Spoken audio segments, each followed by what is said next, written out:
Saya langsung saja karena keterbatasan waktu ya, saya bagi dua waktunya 45 menit untuk BBM, lalu yang berikutnya LDI.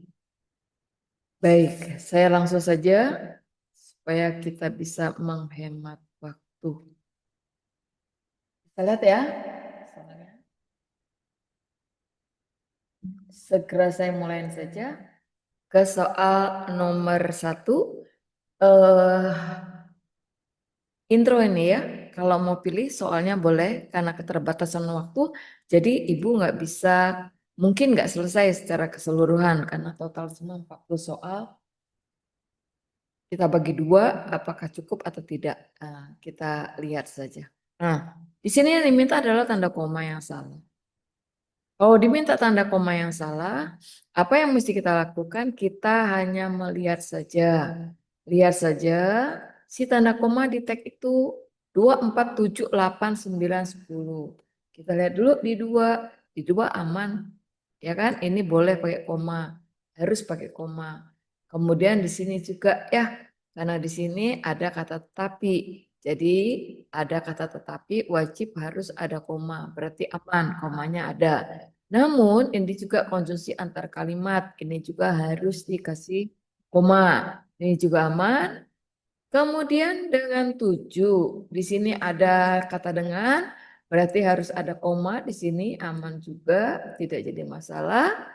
Lalu yang berikutnya 8, namun ini juga harus pakai koma sama dengan yang lain. Dibalik ini oke, dibalik keterangan, namun dibalik keterangan dia berarti ini statusnya sebagai keterangan juga harus ada koma. Berarti tidak ada pilihan ya, kecuali ada di posisi yang 10 ini. Nah, mengapa koma di sini salah? Ya, karena rincian ya, sedangkan pada kalimat tersebut jumlah yang dirinci 2. Lebih boleh baru pakai koma. Kalau hanya ada 2 ya tidak perlu. Di sini yang dibicarakan apa? Pondasi bisnis yang kuat, orientasi keterlanjutan. Berarti di sini komanya tidak menyatakan rincian. Karena dia tidak menyatakan rincian, tidak perlu tanda baca koma. Statusnya itu tentu sangat kontras perbedaannya dengan tipe soal yang bersifat rincian. Gitu ya, itu jawaban untuk soal nomor 1. Jadi yang ini.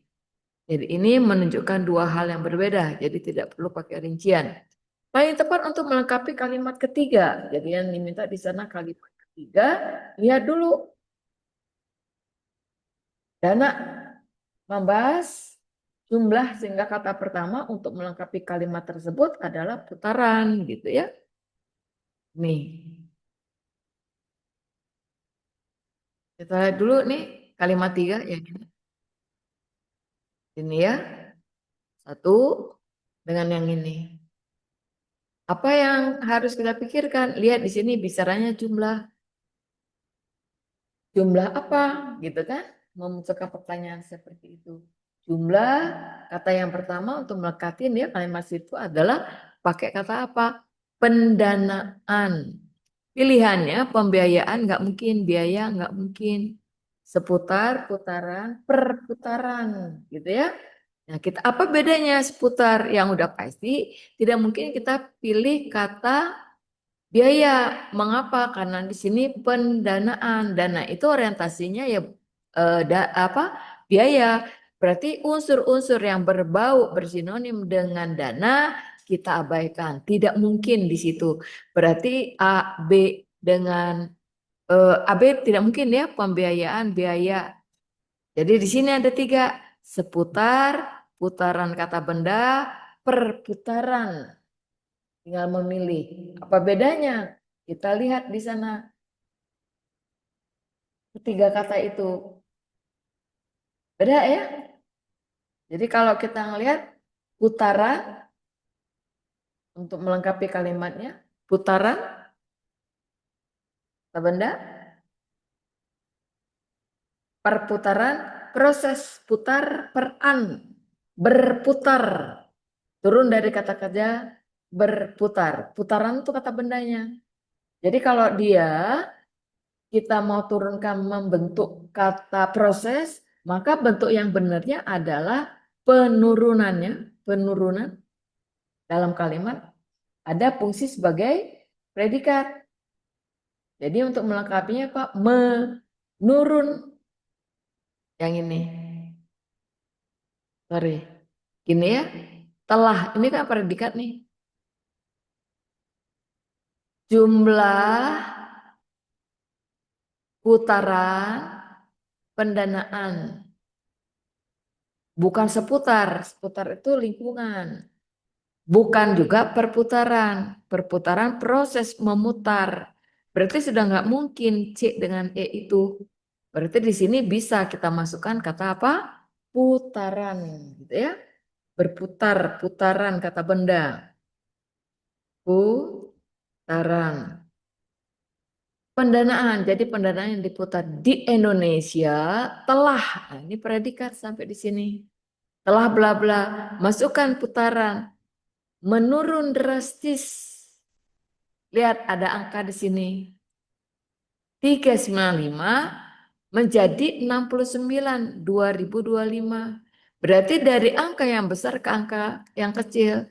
Berarti jelas ini tidak mungkin kita memilih kata yang lain kecuali kata menurun. Karena angka yang besar menurun. Jadi angka berapa? 385 menjadi 69. Jadi itu turun. Kata turun, maka yang benar adalah menurun. Tinggal cari kata putaran dengan menurun. Yang mana ada di sini. Beres. Justru menandai dalam kalimat seharusnya. Yang ditanya adalah menandai. Apa yang mesti kita lihat dalam konteks? Lihat dulu posisi kata ini di dalam kalimat 4. Saya ambil nih kalimat 4-nya ya, sampai di sini. Kita lihat di sini, sesuaikan konteksnya. Nih.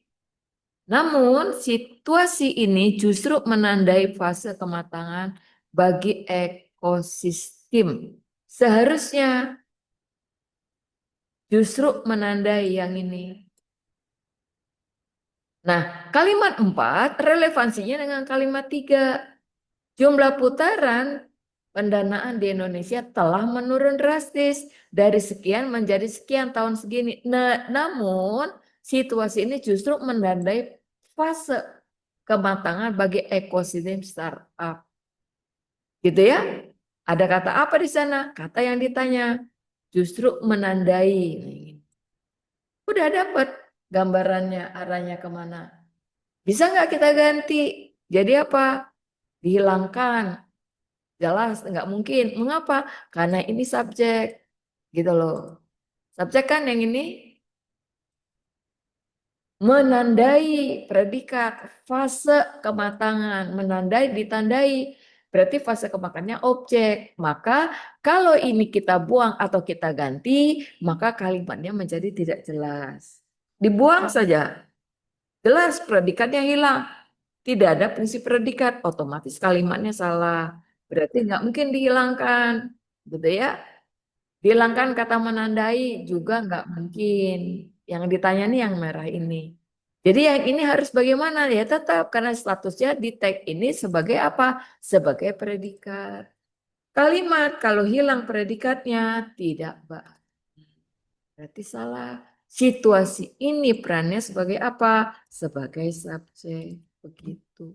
Jadi dibiarkan saja maknanya sudah benar. Berarti jawabannya yang mana? Jawabannya ada di biarkan saja. Karena predikat tidak bisa kita ganggu gugat. Beres deh. Berikutnya. Yang diinginkan di sini perlu dimasukkan. Nah ini bagi sebagai pelaku industri berarti yang kita cari apa? Tampak seperti kemunduran. Belum mundur tapi terlihat seperti mundur gitu loh.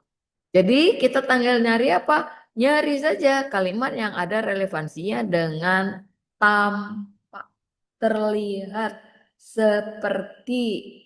Itu yang kita cari di tab. Kita lihat nih kalimatnya. Sini tidak dikasih tahu kan? Kita tinggal lihat kalimat ini ada di kalimat berapa. Lihat di sini. Ini ya.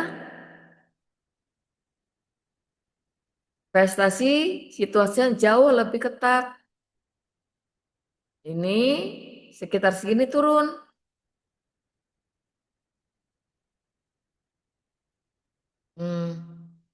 Ini daman. Yang ini yang dilihat.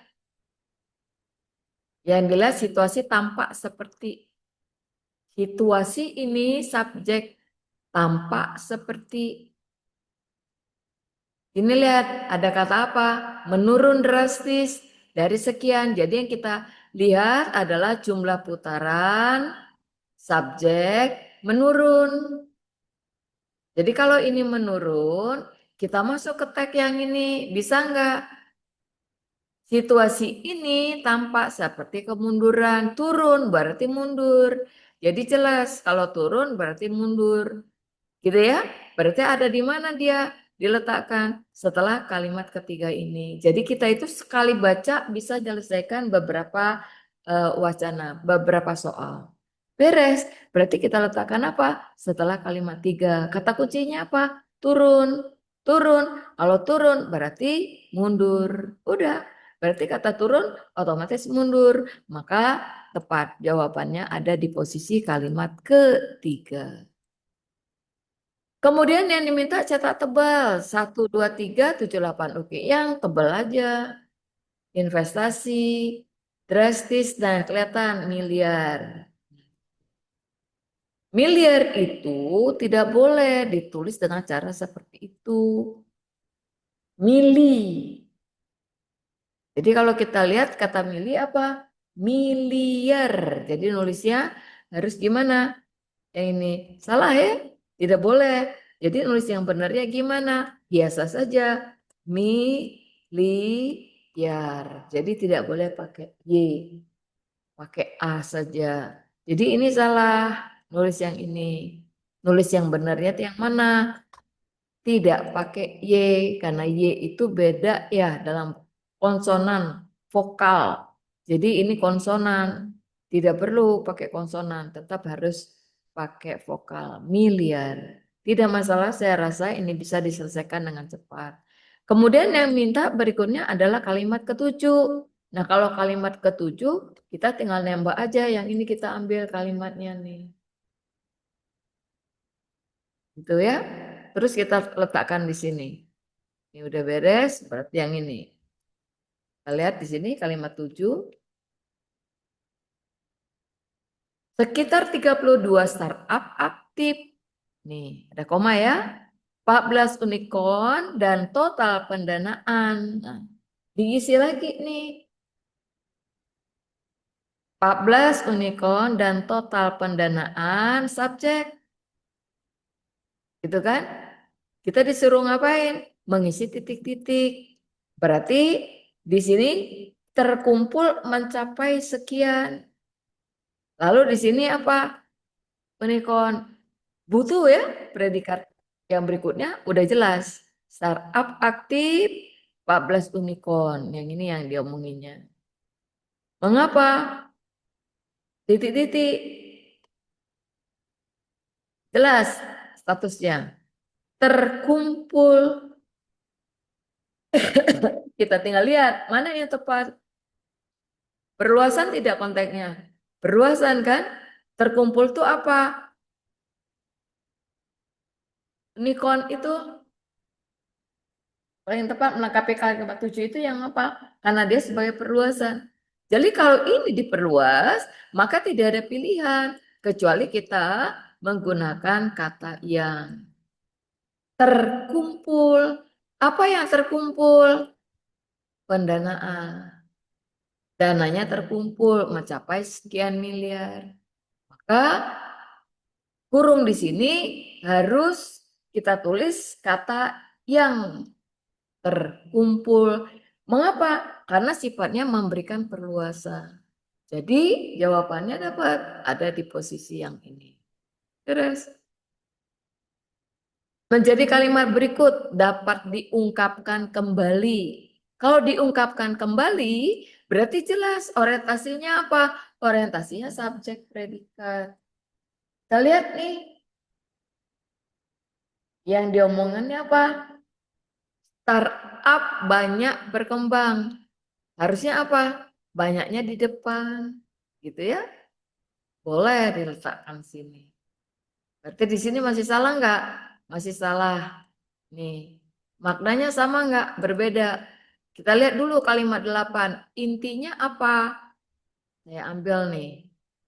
Ya, sampai sini. Kata namunnya nggak ikut. Kata namunnya saya abaikan saja. Kita lihat di sini dulu kalimatnya. Nih. Banyak startup, gitu ya. Itu saya nulisnya. Dibalik ya.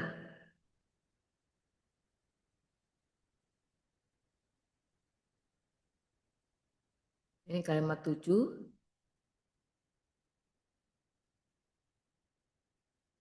Yang diminta 8. Betul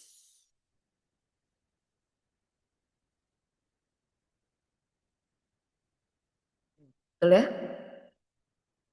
Di balik kata namun saya abaikan, langsung ngambil intinya. Udah, dapat. Di balik angka tersebut, jadi yang diomongin startup. Banyak startup. Mengapa? Berkembang. Mengapa berkembang? Karena tipe dan valuasi. Udah, beres. Sampai di situ aja kita mikir. Induknya cuma ngomongin apa? Startup berkembang. Startup banyak berkembang.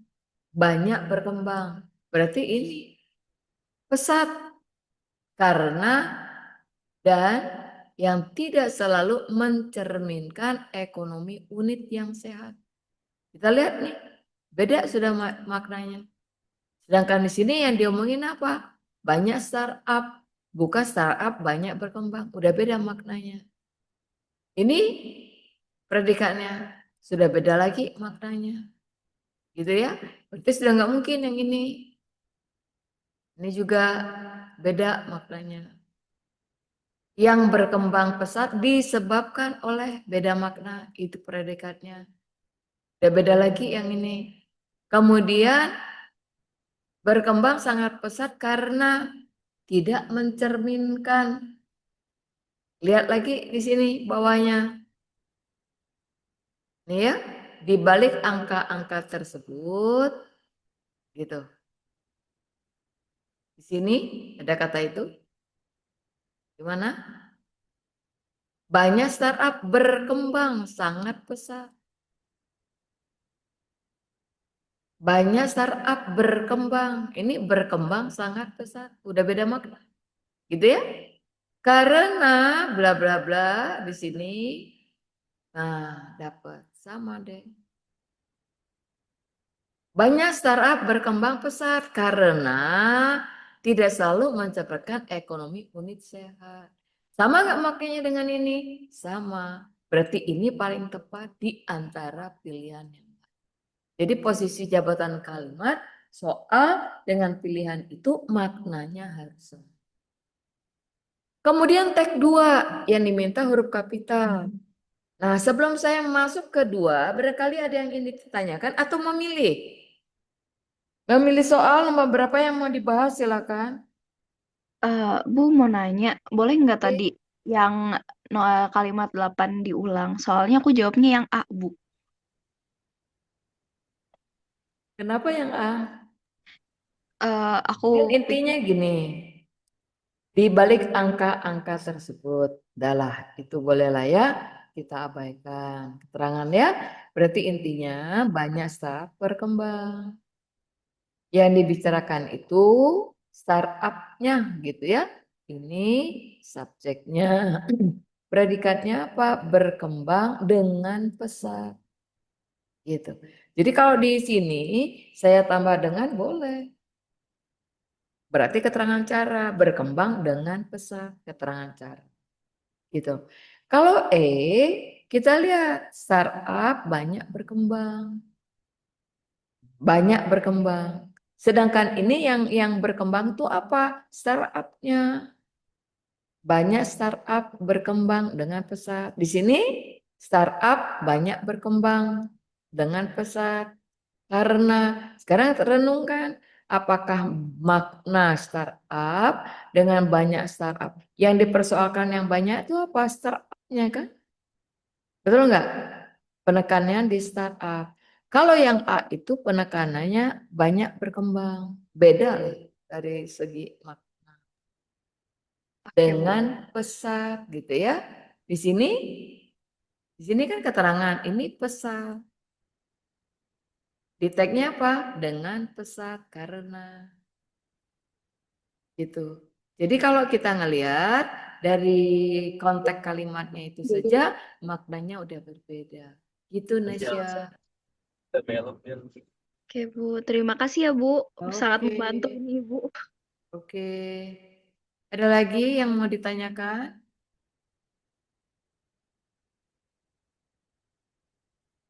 Lihat aja intinya lah. Banyak startup kan ini pasti banyak, persis banget nih. Dari kata karena sampai di sini kan boleh kita abaikan. Gak apa-apa. Karena dia kan bukan inti. Berarti kita ngambil intinya startup. Banyak startup. Sorry. Gitu. Udah, persis sama teks. Hanya mengubah posisi si keterangan. Huruf kapital. Huruf kapital tinggal ngelihat aja. Satu aman, dua juga aman, kuno gitu ya, Romawi oke, dua aman juga, lima mereka dianugerahi minyak zaitun oke, tidak masalah, enam juga sama, tidak bermasalah, bangsa Romawi. Coba lihat. Ada kata bangsa Romawi. Kalimat berapa tuh? Kalimat 7. Di keenam sudah aman, tidak masalah. Bangsa itu harus ditulis pakai huruf kecil. Tidak boleh ditulis dengan huruf kapital. Nah, nulisnya tuh huruf kecil. Bangsa, suku, masyarakat, penduduk, setara posisinya. Tidak boleh ditulis dengan huruf besar, tetap kita tulis dengan huruf kecil. Nomor 7 ini otomatis salah. Tidak boleh ya. Jadi bangsa Romawi itu gimana nulisnya? Digunakan huruf kecil. Terus. Jadi ini yang betulnya pakai huruf kecil. Bukan huruf kapital. Efektif kalimat 9. Nih. Yang pendek kalimatnya. Jadi mudah nggak kita analisisnya? Relatif mudah. Kita lihat di sini. Nih. Disuruh ngapain? Memperbaiki. Jadi kalau kita perbaiki gimana caranya? Harus menghilangkan beberapa unsur yang membuat teks itu kacau. Nih. Hilangkan fungsi konsep penghargaan, kemudian berlanjut ke abad. Boleh nggak? Kemudian tetap kita pakai konsep penghargaan berlanjut ke abad. Ini kan berhubungan dengan waktu. Berarti kata ini perlu nggak kita pakai? Ya perlu. Hubungannya tuh hubungan waktu. Berarti tidak bermasalah kalau kita pakai kata kemudian. Ini aman. Jelas jawabannya ya ini. Beres deh. Manakah yang paling efektif sebagai hasil penggabungan ya? Kalau gabungkan standar lah ya. Kalau kita gabungkan udah pasti dong. Main-mainnya di mana? Main-mainnya di konjungsi. Lihat nih kalimat 9 10-nya. 9 10 nih, lihat dulu 9-nya.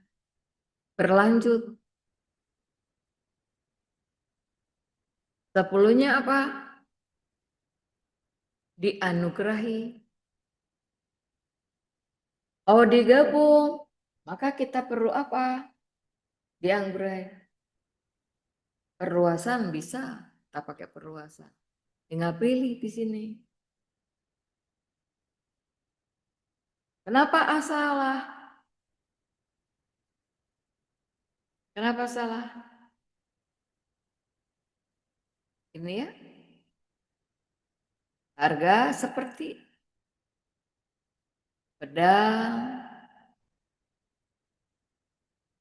Ini A, B, C piala sampai di sini. Aman? Logam. Kita lihat di 910 itu. Betul nggak logam? Benda-benda ini berfungsi sebagai simbol prestis atau status sosial. Berarti jelas di sini ada kata apa? Karena ada hubungan apa? Sebab akibat. Kalau kita lihat di sini tidak ada hubungan sebab akibat. Berarti ini salah nggak? Salah. Mungkin. Di sini gimana? Seperti A, B, C, D gitu kan? Yang berfungsi. Ada yang. Jadi kalau ada yang perluasan nggak? Iya perluasan terhadap apa tag yang sebelumnya. Berarti bisa jadi nggak yang ini masuk akal. Kemudian di bawah ada kata apa? Ada kata dan. Tidak menggabungkan dua hal yang berbeda. Berarti ini juga salah. Ini apalagi di mana tuh bukan konjungsi, menanyakan kata tanya. Yang ini ada kata atau udah jelas ya. Piala logam kemudian ada kata kemudian. Jadi yang mana yang benar? Mendekati perluasan kata yang di depannya, maka perlu kita perluas ya, konteks yang diperluas, maka harus menggunakan kata yang. Beres. Beda tiap opsi itu pilihannya.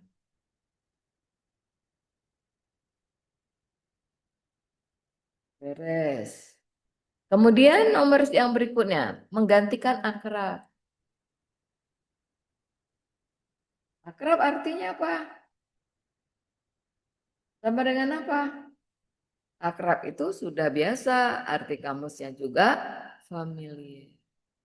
Gak masalah arti kamus. Dekat, biasa aja gitu. Nanti homey, family, keluargaan, familiar, lazim biasa kita temukan. Bukan benda aneh.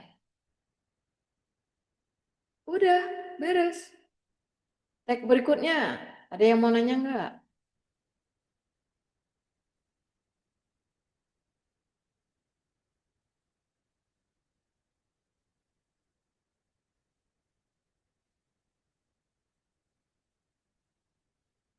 Ada yang mau nanya, silakan. Kenapa nggak sering ya, Bu? Sering berarti selalu dilakukan. Ya nggak? Kalau milih yang ini. Aktivitas ini. Ini akrab. Akrab tuh sehari-hari kita temukan. Family, keluarga. Jadi R memberikan penjelasan. Berarti udah sehari-hari ditemukan. Kalau sering itu berhubungan dengan waktu. Sering itu belum tentu akrab. Jadi Contohnya misal apa? Contohnya apa? Kita aja misalnya. Kalau saya setiap hari datang ke Flores, berarti kita sering nggak ketemu? Sering. Sering kan kita ketemu, tapi nggak akrab. Gitu. Saya ngajar di SSC lebih dari 30 tahun. Oh lebih lah. Hampir 31 tahun. 30 tahun. Ketemu orang yang sama, itu-itu aja, iya. Sering saya ketemu. Mau Pak Didin yang masa kerjanya hampir sama. Yang bagian keuangan. Ketemu Pak Rido, ketemu Ibu Unci. Seri itu ya. Tapi akrab enggak? Enggak. Intensitas saya ketemu, iya tinggi. Dari SCC zamannya di mana gitu, saya tetap ketemu dengan orang-orang yang sama. Tapi tidak akrab. Tuh bedanya sering dengan akrab. Akrab berarti familiar, dekat. Makan minumnya tahu, cengengnya tahu, kegigihannya tahu, ada duit nggak ada duitnya tahu.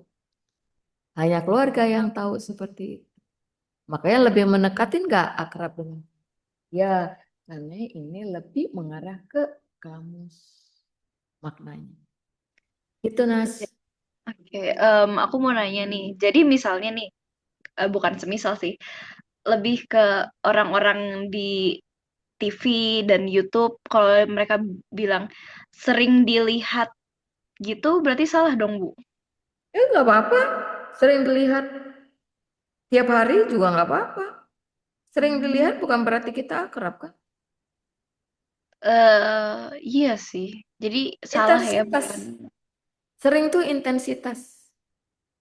Intensitas perkataan yang terus dilakukan berulang-ulang, intensitas. Sering itu berarti kan lebih dari satu kali ketemu. Oke, terima kasih ya, Karena Bu. saya tanya deh, nice. Dengan Oh iya, teman yang sama selama intensif ketemu terus kan? ketemu Apakah semuanya akrab? akrab sih, Bu, di kelas aku. Semua, semua. Iya. Ada sih, Enggak, ada yang ini. enggak bisa. Saya aja 30 tahun nggak ada ya teman akrab di SSC. Ketemu terus, iya ketemu terus.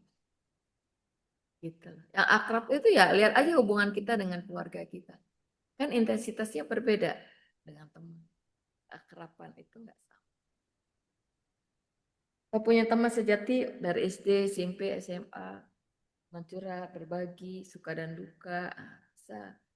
Berarti familiar, ketemu terus. Arti kamus ini, Mas. Gak apa-apa. Oke, Bu. Terima kasih ya, Bu. Oke.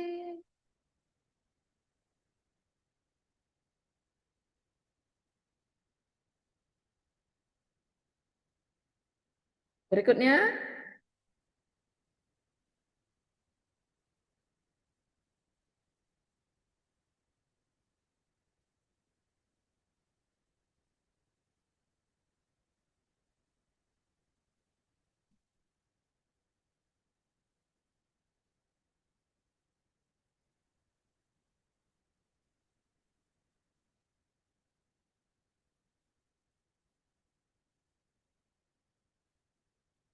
dihilangkan kalimat dua. Udah kelihatan? Mengapa harus dihilangkan? Kenapa harus dihilangkan? Salah satu katanya. Nih, lihat di sini ya. Dihilangkan pada kalimat kedua. Jadi kalau kita hilangkan kalimat dua itu kata apa? Nah, kita lihat di sini. Mengapa harus dihilangkan? Salah satu dari teks itu. Lihat di sini. Mengapa harus dihilangkan? Yang mana harus kita hilangkan? Nih, kata trofi sendiri berasal. Ini perlu nggak?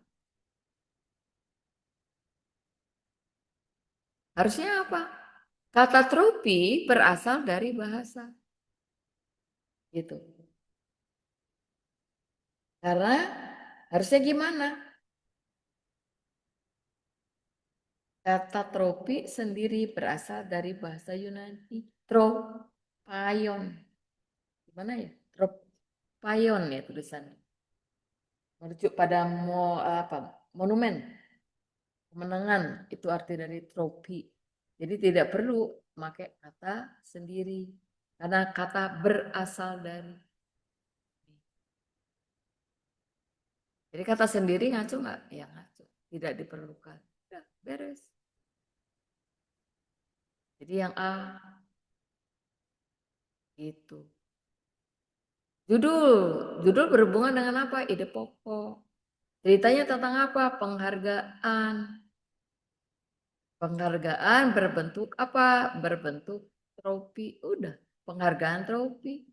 Itu subjeknya enggak? Yang akrab ya udah perluasan, tinggal nyari predikatnya, memiliki akar sejarah predikatnya.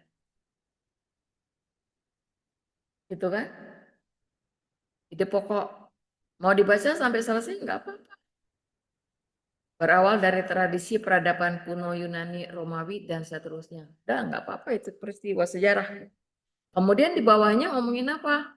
kalimat di bawahnya. Benda-benda itu berfungsi sebagai simbol prestis, status sosial. Benda-benda yang mana? Benda-benda yang berhubungan dengan trofi. Jadi orang dikasih trofi itu berbentuk apa? Berbentuk penghargaan gitu.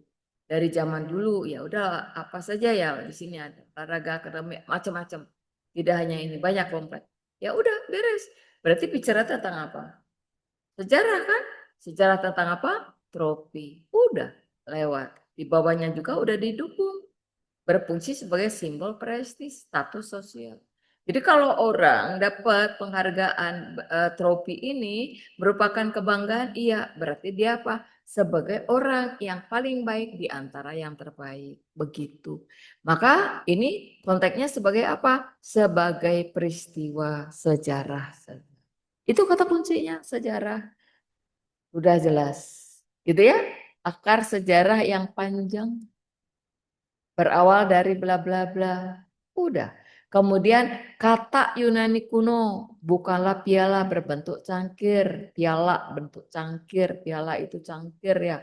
Tapi tumpukan senjata yang baju besi musuh dan lain sebagainya.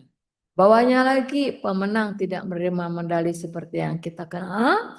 Mereka juga dapat apa?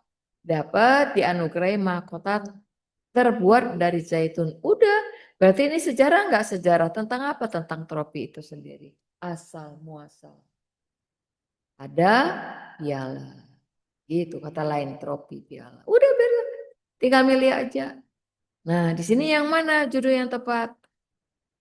Ada asal usul piala sebagai bentuk penghargaan atau akar sejarah panjang piala atau sejarah piala yang mengakar enggak deh gitu ya awal enggak jenis-jenis piala jadi ada dua ada di A atau di B pilihannya yang tepat yang mana yang tepat adalah akar sejarah panjang piala jadi proses itu panjang dari kumpulan pakaian-pakaian tentara ditumpuk akhirnya diabadikan menjadi sesuatu yang indah barangkali ya maka dibuatlah unsur itu caranya mikirnya gitu ya disempurnakan yang diminta adalah kalimat 8 karena yang diminta di situ kalimat 8 ya udah kita crop aja kalimat 8-nya gitu ya nih saya buatkan di sini kalimat 8-nya yang diminta apa disuruh menyempurnakan kita lihat di sini mereka subjek membangun predikat monumen kemenangan. Ada yang di sini memberikan penjelasan terhadap apa? Kemenangan.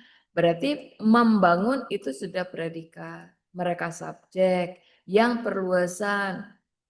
Gitu ya.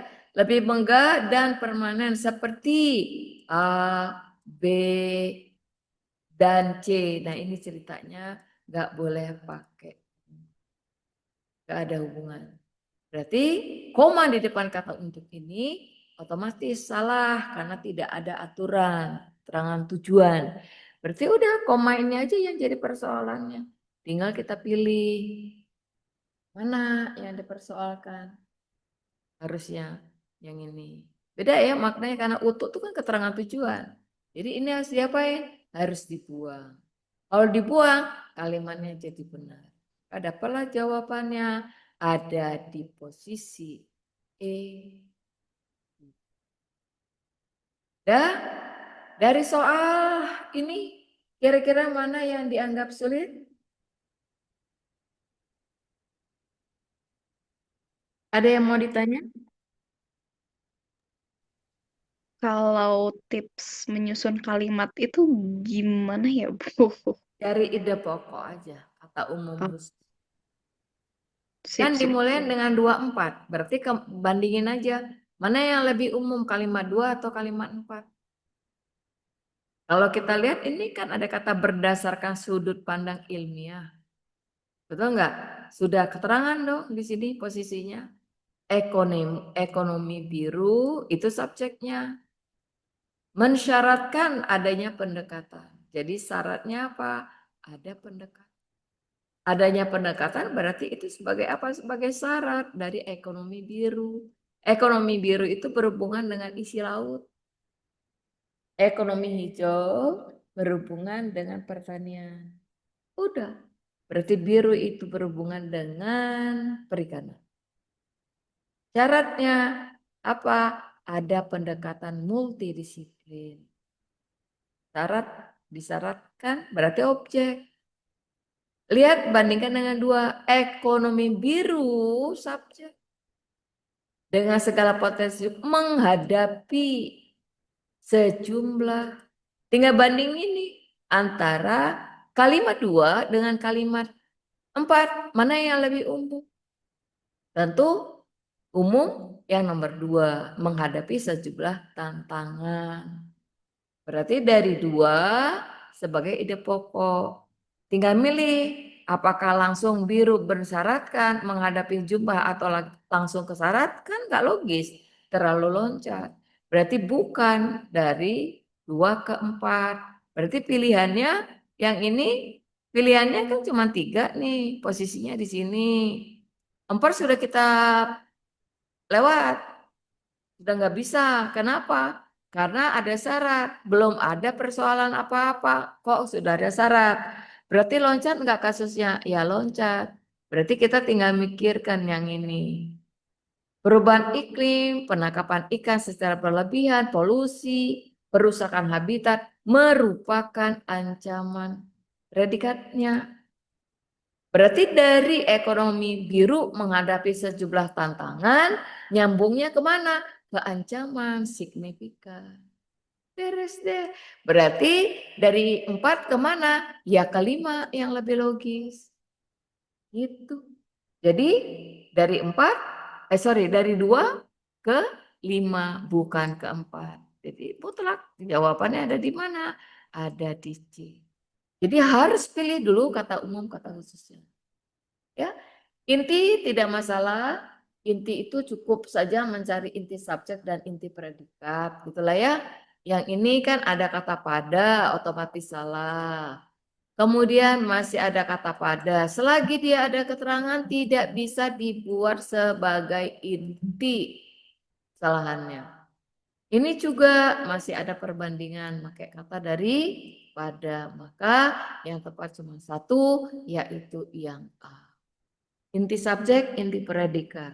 Diingat kata itu bisa kata dasar, makan, bisa kata berimbuhan, makanan, bisa kata majemuk, rumah makan, bisa juga kata ulang, rumah makan, rumah makan. Gitu. Tetap hitungannya satu kata. Karena dia kata majemuk. Beres ya. Yuk nama berikutnya. Kalimat 3. Yang ini. Mengapa dengan kalimat 3? Apa yang diminta di sana? Tidak baku, disuruh memperbaiki. Jadi kalau diperbaiki gimana? Di sini kita tinggal lihat ya. Perkembangan teknologi terutama A, mungkin B. Nah ini dia. Supaya agar untuk itu kan sama. Berarti kesalahannya buang salah satu. Supaya untuk kan maknanya sama. Tinggal milih apakah akan membuang untuk atau kata berikutnya, kata supaya. Maknanya sama. Jadi milih salah satu aja biar benar. Tinggal pilih di opsi mana yang tepat kayak gitu caranya. Pakai teori PPU dengan PPF itu paling enak menurut saya. Karena dia mutlak ya ada teori nih. Yang harus baca, inisiatifnya harus tinggi ya di literasi.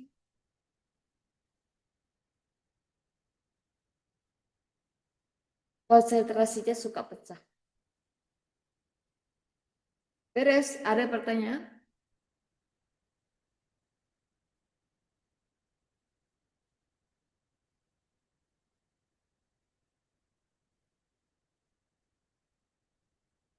Oke, lanjut ya. Dah, beres ya. Jadi di sini kata supaya. Ada kata supaya enggak? Oh, ada ya. Yang ini. Beres deh.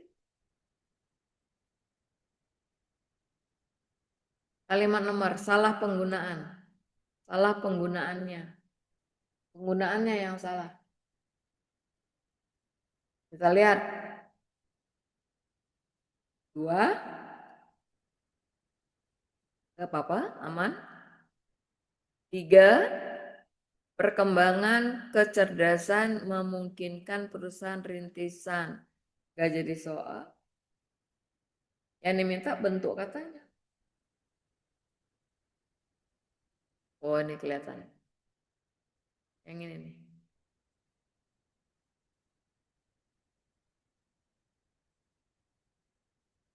Kalimat 6. Ya logis ya.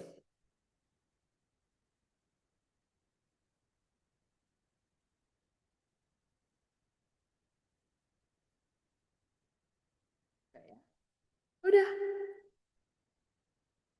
Beres deh. Penggunaannya yang salah. Jadi ada di mana tuh? Kalimat 6 ya. Terus ini seperti itu sama ya. Menghitung inventaris dan kertas di era Excel. Jadi kalau kita lihat si soal nomor 68 ini kesalahannya ada di soal nomor 6. Mengapa salah? Harusnya tidak menggunakan bentuk aktif, bukan digunakan. Jadi ini lebih tepat kalau kita menggunakan kata menggunakan. Karena bentuk aktif. Beres. Bentuk yang benar ya. Gitu. Bukan digunakan, tapi yang betulnya menggunakan. Udah, selesai. Pola dasar, kalau pola dasar itu ngelihatnya predikat. Kita cek dulu predikatnya apa di sini. Predikatnya terdapat 5 tren yang akan membentuk logam startup selanjutnya. Putuskanlah kalimatnya, yang mana predikatnya. Ada yang mau jawab? Predikatnya yang mana? Terbalik ya? 5 tren yang akan membentuk gelombang startup terdapat. Berarti bentuknya apa? Inversi. Jadi di tag harus apa? Harus dicari juga yang bentuknya inversi. Ini sampah, subjek. Kenapa? Menjadi predikat, sisanya pelengkap. Ini juga sisanya pelengkap. Malah ada keterangan ya. Lalu di sini masih mempunyai permasalahan. Diperlukan peran peserta seluruh ini diperlukan. Sama makanya. Gitu ya. Sedangkan sini dapat terjalin. Udah lari. Beda orientasinya. Jadi yang susunan inversi yang mana? Yang delta. Dapat jawaban. Gitu. Terus terakhir.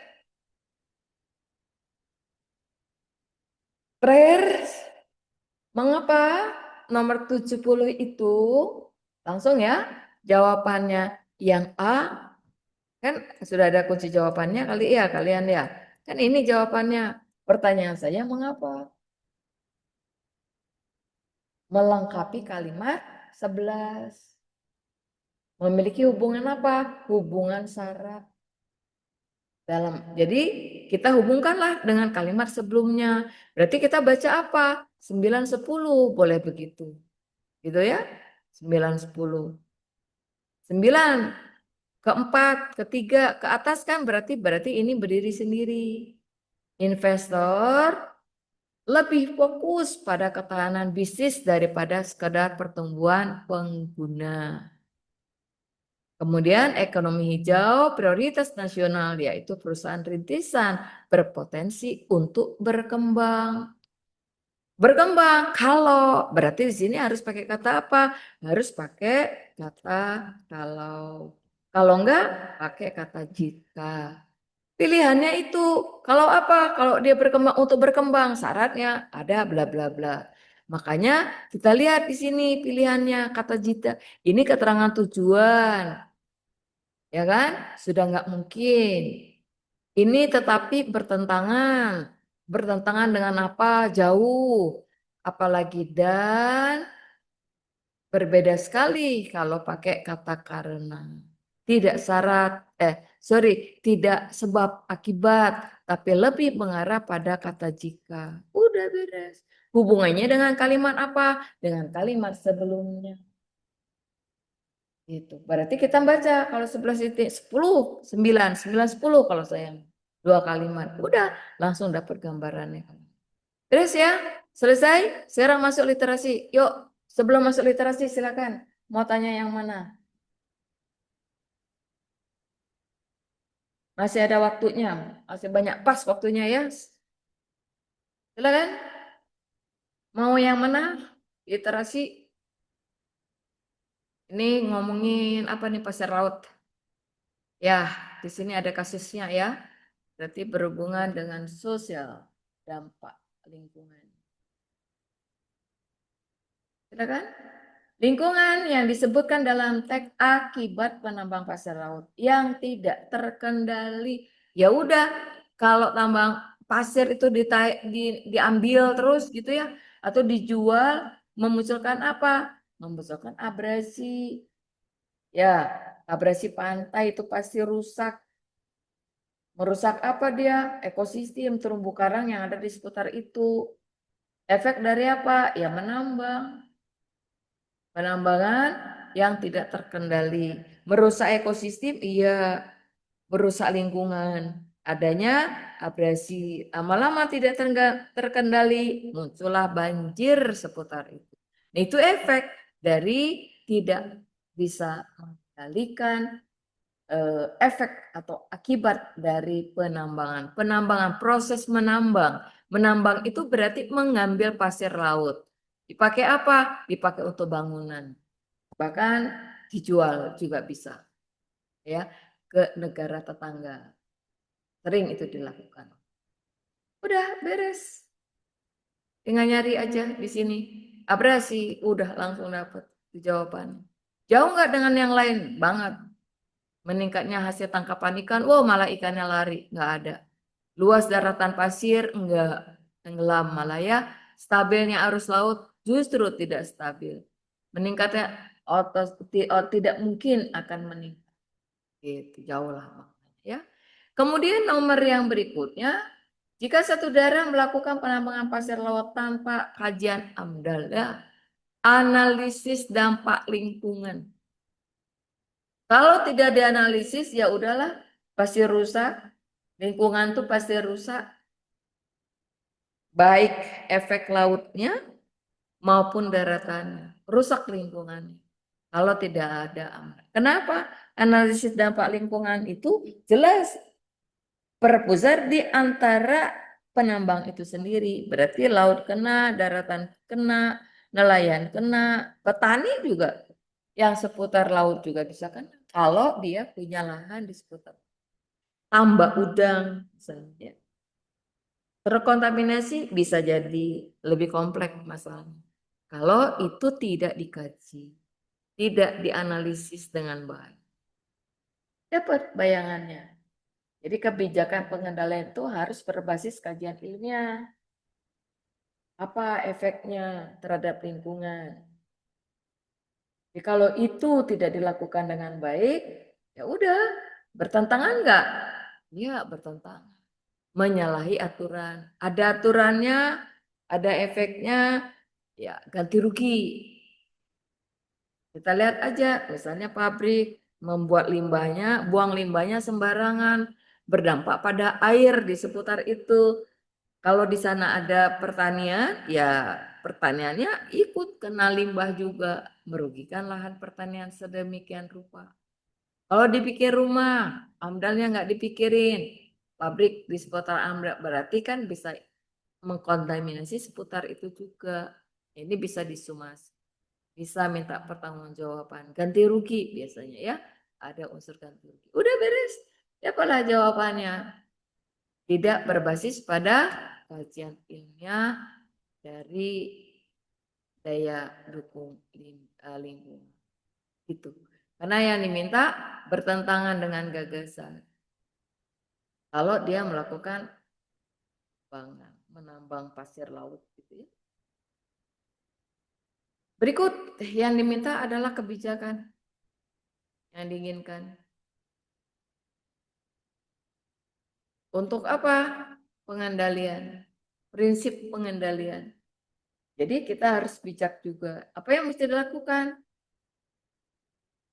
Satu sisi menguntungkan, di sisi yang lain membahayakan. Nah, hitung-hitungannya kita nggak tahu apakah kerugian akan lebih besar atau keuntungannya. Keuntungan kalau misalnya ikan misalnya ya, berapa banyak yang didapat, berapa lama kita menuainya. Kalau enggak, gagal, kerusakan lebih tinggi. Berarti kalau kita bandingkan pendapatan dengan pengeluaran, kemungkinan besar pengeluaran akan jauh lebih besar. Gitu. Udah, cara mikirnya kayak gitu aja. Ada yang mau jawab?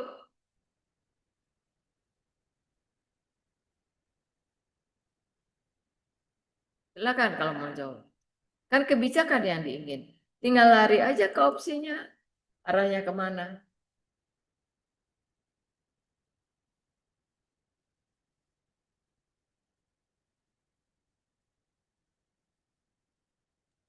Delta.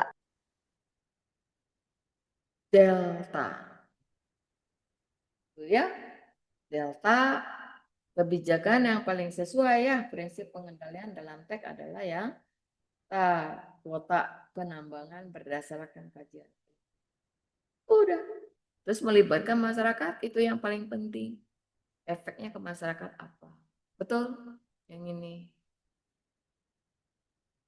Kemudian jika diminta merancang kebijakan, pengendalian kebijakan yang paling tepat, udah kebijakan itu sesuatu yang diputuskan ya, harus bijaksana, menguntungkan siapa? Semua terlibat mendapat untungnya, pemerintah untung, masyarakat untung gitu ya. Kemudian apa?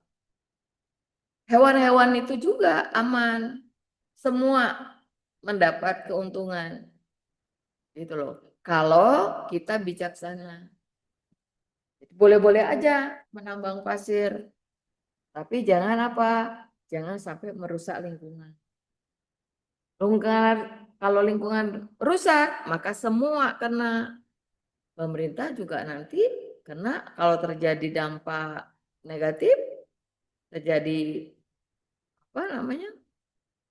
Banjir karena longsor, abrasi, ya bisa berakibat pengikisan air yang begitu kompleks, ya bisa saja menenggelamkan beberapa wilayah.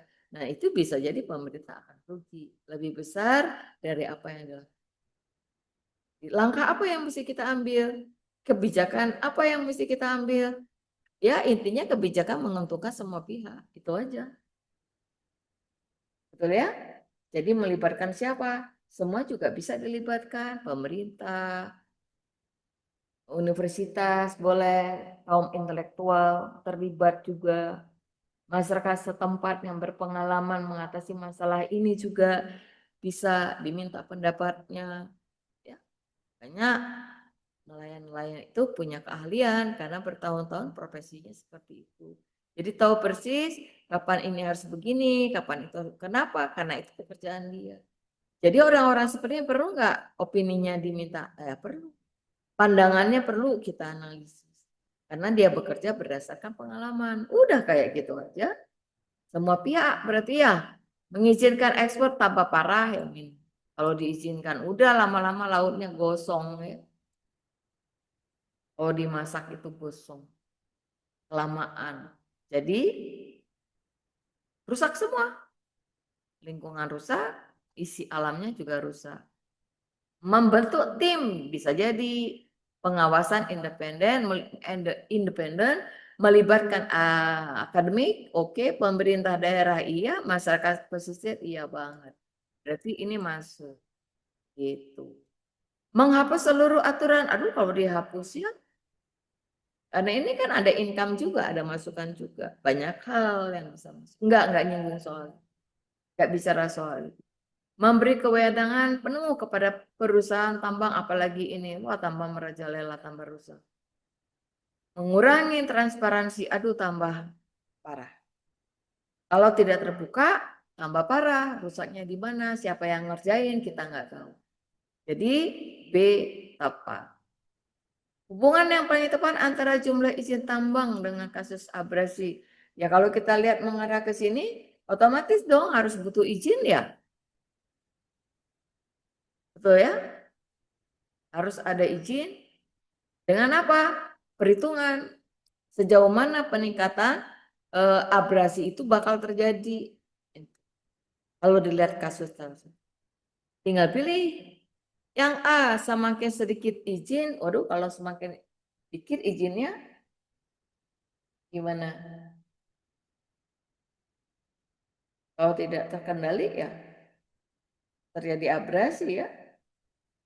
Jadi kalau kita lihat yang E itu paling tepat enggak? Peningkatan izin cenderung diikuti dengan peningkatan kasus abrasi. Makin banyak izin yang dipakai, izin itu, izin ini, si ini minta izin, oke, si ini minta, udah tambah kacau enggak? Tambah kacau. Abrasi itu otomatis akan meningkat. Kalau udah meningkat, chaos semua. Jadi kacau. Jadi tidak mungkin gitu ya. Beres.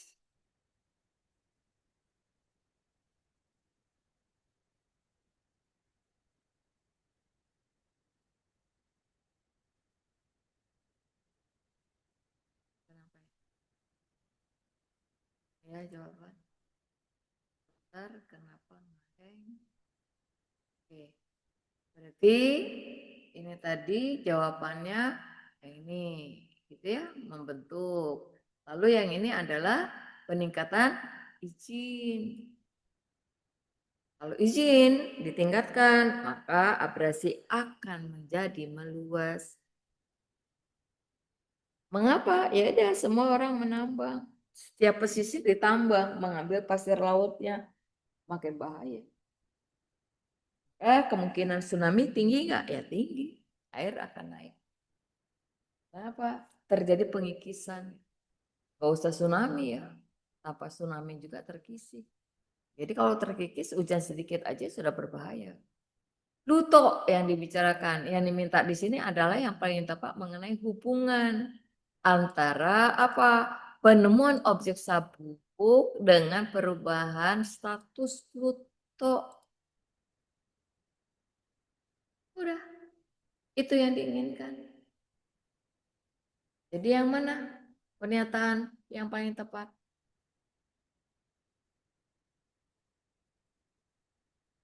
Ada unsur apa di sini? Wiper apa? Wiper aja dicari. Ngomongin apa? Wiper. Nah, gitu kan?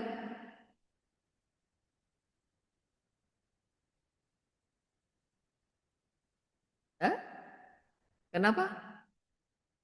Paling tepat mengenai hubungan antara penemuan objek sabuk dengan perubahan status Pluto. Itu yang diinginkan.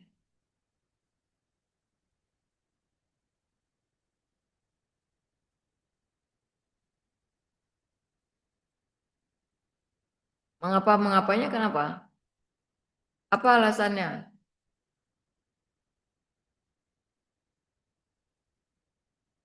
Lihat tagnya, tadi udah saya bicarakan.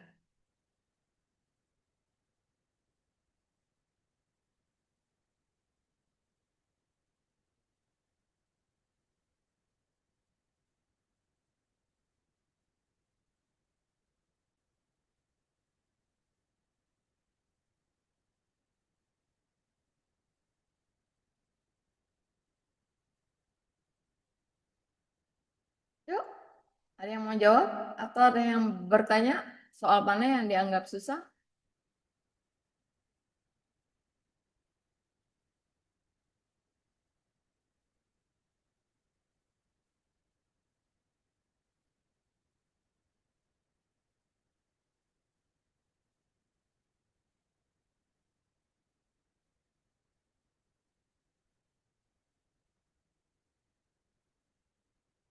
Ada yang mau milih soal?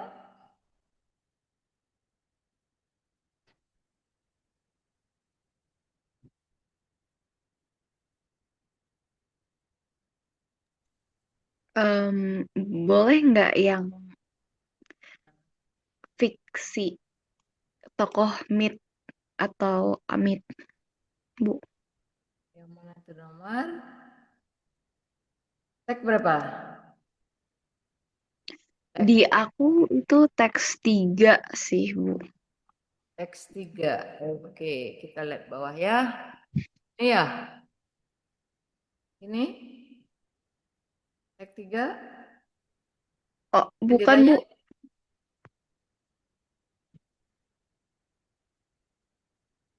tag berapa? Beda-beda kita. Sebuah kajian. Yang mana dong? Mungkin teks 4 ya.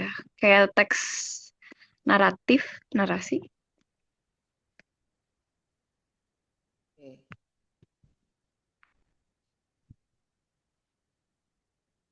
Banyak negara. Kopi. Ini. Sejak zaman. Nah, ya itu. Oke. Oke ya, kita lihat dulu tuh. Nomor berapa yang mau ditanya? Soalnya juga cuma 5. Yang mana? Lihat nih, Tentang nomor berapa? sifat Amit. Nilai yang paling utama ingin disampaikan Kiai. Umar. Be- Yang mana? Nomor berapa? gambaran karakter, Bu. Gambaran karakter.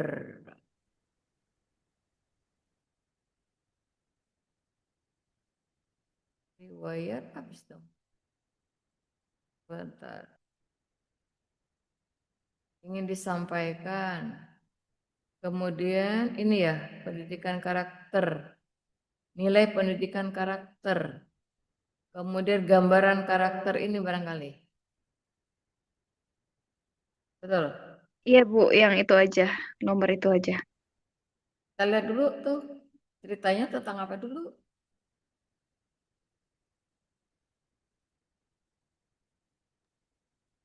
Tentang apa? Eh, Tentang si Amit sama gurunya kalau bisa dibilang. Nah, kalau kita lihat itu, tokoh Ahmed itu berada dalam lingkungan intelektual. Dia itu termasuk yang berpendidikan, gitu kan? Terus mencoba untuk memahami yang menurut pemikirannya itu bertentang pemahamannya. Makanya dia nanya, pertanyaannya itu nadanya itu ragu. Maaf, saya memotong. Kata maaf itu kan dia tuh ragu-ragu. Kesimpulan bahwa sebenarnya sembahyang tidak penting. Aku bertanya dengan suara tertekan. Si kiainya tertawa perlahan. Ya kan, dalam gelak aku tidak bisa melihat ekspresinya. Menunjukkan apa? Menunjukkan dia itu ragu-ragu, takut juga dia mau bertanya gimana. Berarti ada unsur apa di sana? Ada unsur kebingungan. Proses pembelajaran ujung-ujungnya gimana? Kagum dia terhadap keluasan. Jadi si kiainya itu sendiri ya tidak menantang, merespon dengan baik. Berarti karir yang paling menonjol itu apa? Keraguan dan kebingungan di dalam memahami persoalan agama yang baru. Jadi gambaran karakter tokohnya itu si tokoh aku atau si Amit itu sendiri paling menonjol apa? Posisinya bingung gitu loh. Bingung. Karena dia orang pintar, intelektual, berpendidikan, menanyakan sesuatu hal yang bertentangan menurut pemikiran. Jadi posisinya gimana gambarannya? Kebingungan aja. Tinggal nyari kata bingung gitu loh. Tidak punya teguh pendirian, enggak. Justru dia enggak punya apa? Keteguhan. Enggak punya tidak menonjolkan prinsip hidupnya sehubungan dengan kepercayaan. Tidak emosi juga karena ada kata maaf. Keras kepala, diajak nunduk, berarti ada sopannya juga, tidak berani membantah. Tidak ada relevansinya dengan putus asa, berarti ragu dan kebingungannya. Teks yang barusan saya baca tadi itu lebih lengkap. Begitu, Mas. Itu. Oke, terima kasih. Oke, ada lagi? Tinggal milih aja. Yuk, silakan kalau ada yang mau bertanya. Karena nggak mungkin selesai nih, jadi milih aja.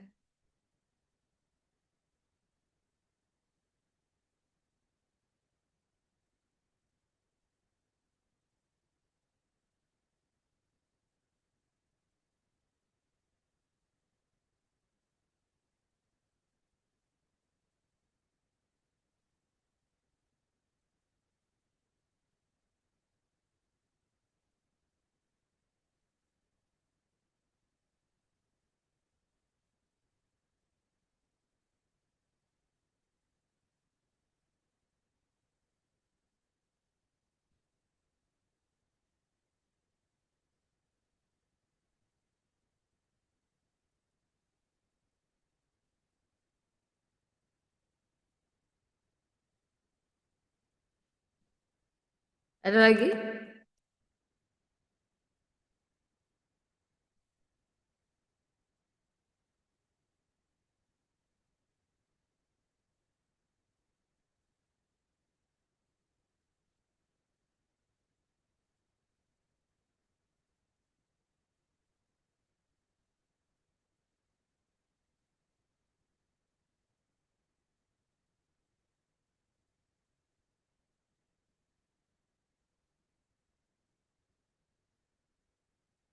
Ada yang mau nanya?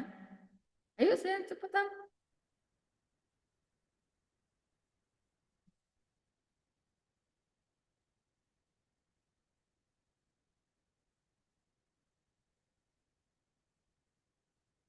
Gak ada? Ada lagi? Nomor berapa yang mau ditanya? Tidak masalah? Dong.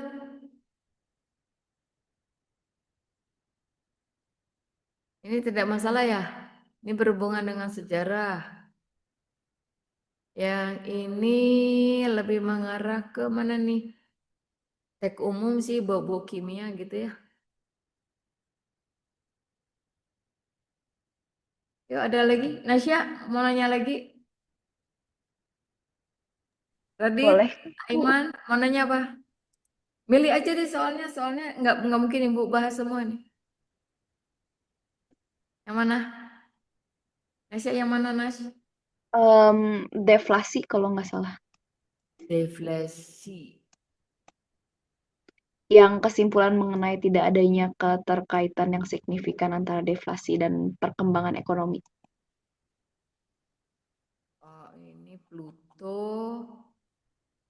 Kalau Kajian nggak ekonomi salah, ini kali ya. Yang ini ya, iya Bu. Bu. Ya, Bu ekonomi ini. jawabannya deket-deket soalnya Bu. Tuh. Bu ekonomi, kita lihat dulu soal berapa Nas. Nasya, Nasya ada yang nanya Nasya. Ada yang nanya Nasya ke Ibu. Kenapa Bu? Dirimu. Nomor berapa sayang? Nomor di aku 12 sih Bu. Tentang kesimpulan. Kesimpulan. Itu tuh bentar, bentar saya. Ya itu Kesimpulan. tuh Bu. Ini ya, 102. Ya. S2 ya. Oke, yuk kita lihat dulu. Eh, coba cek kalimat pertamanya ngomongin apa.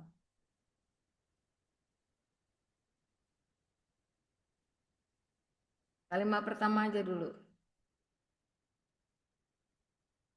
Kesimpulan mengenai tidak adanya kaitan antara yang signifikan antara deflasi dan perkembangan ekonomi di suatu negara. Gitu ya. Kita lihat di sana yang diminta itu kesimpulan paragraf ketiga. Coba cek. Nih, 1, 2, 3 yang ini. Pak, di sana dibilang apa? Studi lanjut yang dilakukan oleh Bank Internasional, BIS di sana dikatakan, ya kan? Pada tahun 2015 itu 38 negara selama 140 tahun. Yang ditunjukkannya apa? Hubungan deflasi gitu ya. Pada pertumbuhan ekonomi tidak signifikan secara statistik.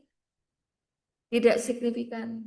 Bisa ada angka tuh 38 100 ini.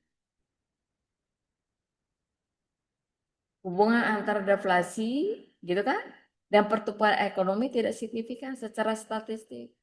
Jadi kesimpulannya tidak adanya keterkaitan yang signifikan antara deflasi dan perkembangan ekonomi suatu negara. Diperoleh dari penelitian terhadap berapa? 38 negara selama 140 tahun oleh BIS itu sendiri. Berarti jelas orientasinya yang paling mendekati jawabannya apa? Ya angka itu aja yang dimainin. Jadi angkanya ngomong apa? Nah yang ini. Itu. Paragraf 3 tagnya. Kenapa kita tidak pilih AC misalnya ya? A dengan C. Karena kajiannya jelas yang membedakan antara deflasi baik dan buruk. Bukan pada kesimpulan tentang tidak signifikan hubungan deflasi dan pertumbuhan ekonomi. Itu AC itu sama. Terus DE gimana? Tidak disebut sebagai dasar kesimpulan terhadap kasus deflasi itu sendiri. Kontras perbedaannya. Sangat beda. Itu makanya jawabannya yang Bravo ini lebih tepat. Gimana dengan yang berikutnya? Ini ada syarat nih. Jika satu negara mengalami penurunan harga karena inovasi teknologi yang meningkat kapasitas produksi, kondisi tersebut dalam teks dikategorikan sebagai apa? Ini kata maka boleh kita buang. Jadi kondisinya, maka terjadi apa? Deflasi. Deflasinya gimana? Positif, negatif? Positif. Karena yang diinginkan di sana adalah penurunan harga. Ada di teks TO, T Kajilati berapa itu ya? Kajilati 2 apa 3? Literasi. Kan ngomongin deflasi juga. Jadi mirip-mirip nggak dengan ini? Ya, mirip-mirip juga.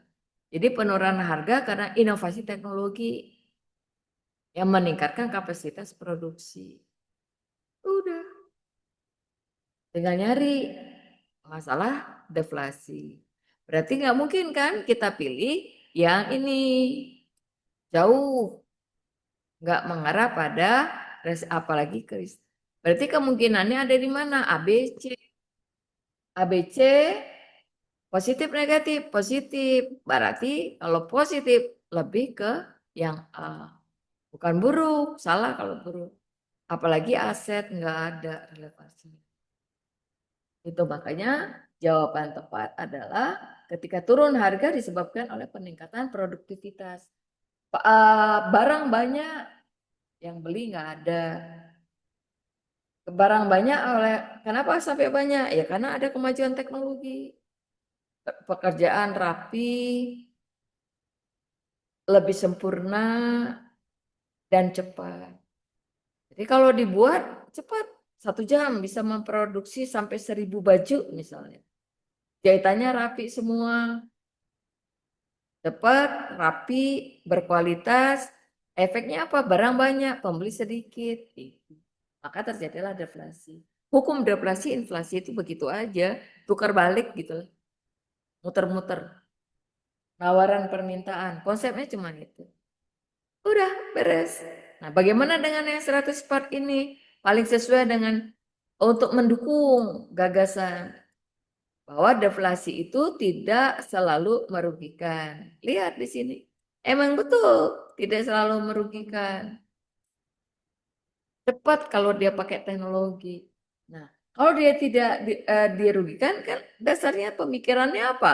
Barang banyak. Kalau barang banyak itu berarti memproduksi nggak? Iya, memproduksi.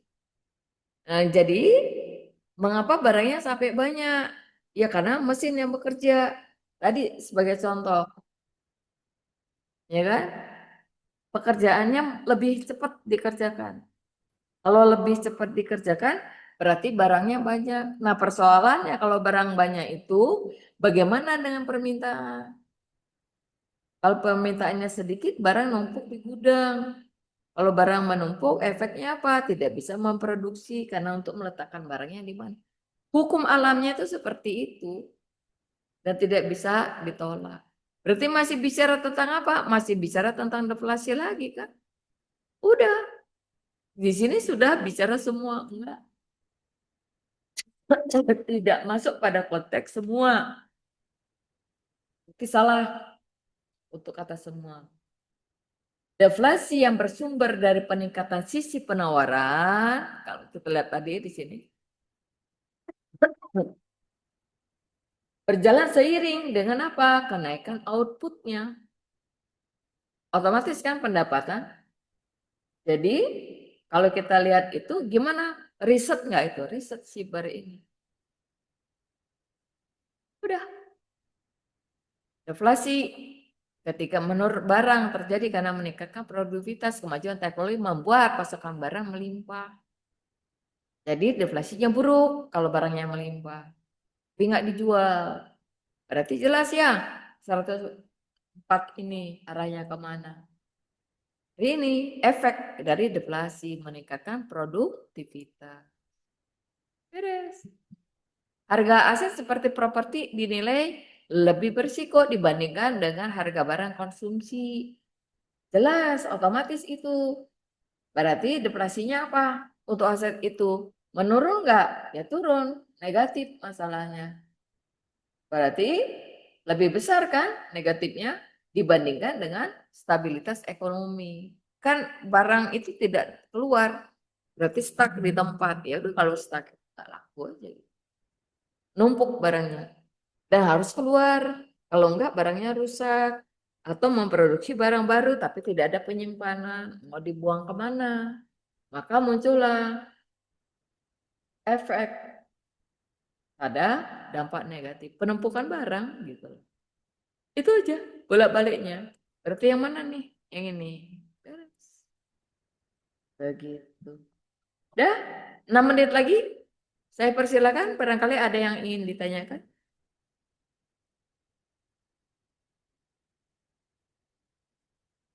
Ada?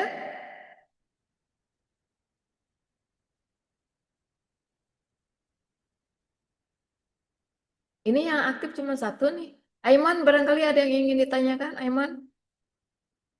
Isan, Raditya, Zini, Reiko, Angga, apa? Siapa nih? Reika, banyak nih yang ikut. Tapi pasti ini ada yang bertanya, saya lihat dulu. 117. 117. Grandi, oke. Ibu nggak buka ininya ya, Grandi. Jadi agak lambat. Oke deh. Kita lihat ya. Yang diminta 117. Berarti kita turun lagi ya.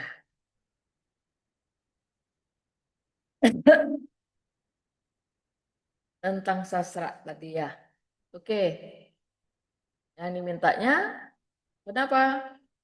Nilai pendidikan karakter yang paling utama ditunjukkan. Ya toleransi lah. Kita saling menghargai. Ya enggak? Tidak mengenal kata-kata mungkin si Smith itu Buddha, Hindu, Kristen, Protestan, ateis, apalah dia kepercayaannya. Tiba-tiba melihat ajaran Pak Kiai. Kiai berarti dia taat benar tentang agamanya, paham benar dengan agamanya. Tapi saling menghargai enggak mereka? Iya, buktinya Mit itu bertanya dengan santun, dengan takut-takut. Pak Ustadznya, Pak Kiainya ngomong apa ya? Santun, menjawab dengan baik. Berarti bicara tentang apa gini? Tentang toleransi, saling menghargai, saling menghormatin. satu sama lain. Gitu. Udah, toleransi yang dibicarakan. Berarti tinggal cari kata toleransi ada di mana? 17 di sini. Toleransi ini tidak bicara soal iman. Melihat iman orang lain merasa lebih baik lagi. Jadi lebih kemana? Ke toleransi, ini lebih tepat. Kreatif nggak ada hubungannya dengan kreatif. Apanya yang dikreatifkan? Iman masing-masing, percaya masing-masing. Jauh dari tanggung jawab, apalagi tentang kejujuran. Tidak menyinggung masalah. Itu. Gitu. Beres ya? Randy, udah Ibu jawab? Ben, geser teksnya yang bawah kah? Udah yang mana, Ben? Sastra, udah Ibu geser. 16, kenapa bukan A? Oke. Ini Hadijah. 16, kenapa bukan A? Naik sedikit ya. Kita lihat dalam riwayat dikatakan, kenapa bukan A jawabannya? Itu jelas. Ya, dikatakan apa tuh si A-nya itu? Karena A cakupannya terlalu luas. Ya, konteksnya spesifik nggak pada kerjasama dari pihak yang berbeda keyakinan? Iya, tujuan bersama, ketahanan kota, dan lain sebagainya. Itu makanya ini nggak bisa kita pilih. Bukan A. Itu kan? Jadi lebih kemana tuh? Perbedaan keyakinan. Tidak boleh menjadi penghalang. Yang ini.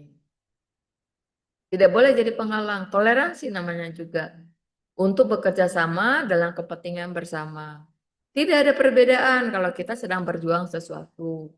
Coba aja Indonesia merebut kemerdekaan dari Belanda, dari Jepang. Itu bersatu enggak? Bersatu dari Sabang sampai Merauke. Tidak melihat perbedaan dalam kepercayaan. Tidak melihat perbedaan dalam keyakinan. Masing-masing punya pegangan teguh terhadap kepercayaan. Jadi kalau ini dikatakan menjalin kerjasama, kerjasamanya di mana? Nggak ada. Tetap berpegang pada iman masing-masing. Si A dengan kepercayaan Hindu Budanya, coba kita lihat di Bali. Gitu kan? Kuat nggak mereka? Kuat.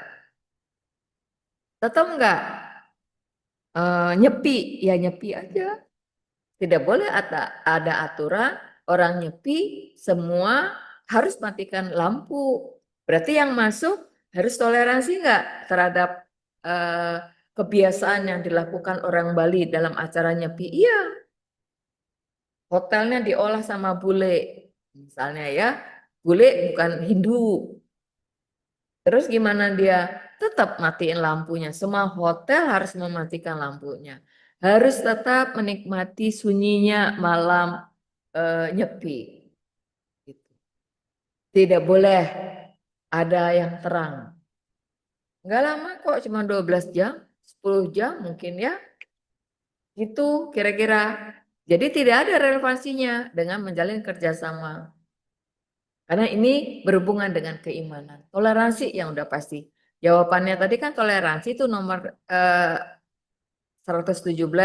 Berarti berhubungannya dengan apa?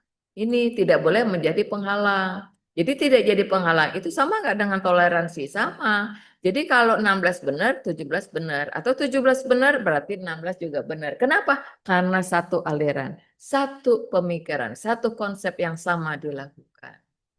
Begitu aja. Ben, apa tuh mobil? Mobil. Agak kurang paham Ibu. Ben, Yosef. Tag mobil Bu. Oke deh. Bentar ya. Hadijah doa Ibu jawab. Oke, terima kasih sama-sama. Tentang mobil. Nomor berapa, Ben? Mobil itu di mana, Nak? Nyari Ibu ya. Ini habis di bawah. Cari dulu. Kopi instan. Banyak kini listrik. Mana, Ben? Mobil, ini ya Ben? 107, Bu. Hah? Iya. Di Terus, soal berapa? Tag 4? Tag 4 ya, ini? Ini ya, ngomongin mobil? 107. Oke deh. Nomor berapa Ben?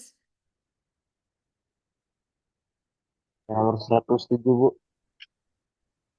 107. Mengapa pengguna mobil listrik di Indonesia dianggap masih menghasilkan iya tetap aja kan CO2? Ya kan? Kenapa coba? Karena pasokan listrik kan dicas listrik itu. Ya enggak? Hasil dari apa? Pembakaran fosil, batu bara, solar itu loh. Masih dipakai. Jadi itu mengkontaminasi lingkungan enggak? Iya. Tidak langsung. Betul kan? Pasokan listrik nasional itu masih bukan unsur terbarukan. Masih pakai fosil, masih pakai batu bara, masih pakai solar gitu loh. Di jalan aman, tapi ngecasnya tetap nggak menggunakan bahan baku utamanya ini. Iya, berarti di satu sisi dia aman, di sisi yang lain tidak aman. Tetap aja terjadi polusi. Gitu, Ben. Berarti jawabannya apa, Ben? Hmm? Nih, mana pasokan listrik yang ini? Beres deh. Masih menghasilkan. Kalau yang lain ya yang B itu AB itu fakta ya. Ada dalam tahap produksi manufaktur. Kan kita tidak pakai matahari, tidak pakai air, tidak pakai angin, masih tetap menggunakan fosil itu sendiri. Sedangkan itu sendiri sudah langka enggak? Iya, sumber energi yang terbarukan itu tidak ada batas. Tapi solar dan lain sebagainya itu terbatas. Batu bara kalau dipakai terus ya habis. Tapi kalau misalnya matahari, air, angin tidak ada batasnya, tidak ada habisnya. Udah itu. Ya, ada Ben? Paham nggak? Paham, Bu. Paham ya? Terima kasih, Bu. Oke. Baik, karena saya dibatasi waktunya sampai jam 9. Kita akhiri saja kalau tidak ada pertanyaan. Terima kasih yang sudah bergabung dan bertanya, ikut interaktif dalam proses KBM ini. Kita akan ketemu di program berikutnya. Selamat malam, selamat beristirahat. Semoga apa yang saya sajikan ini bisa dimengerti, bisa dipahami. Thank you, bye-bye. Ibu pamit mundur. Terima kasih ya, Bu. Terima kasih, Sama-sama. Bu. Oke, Bu, Makasih, boleh Bu. diikuti materinya, Bu. oke. Ya, Ibu pamit ya.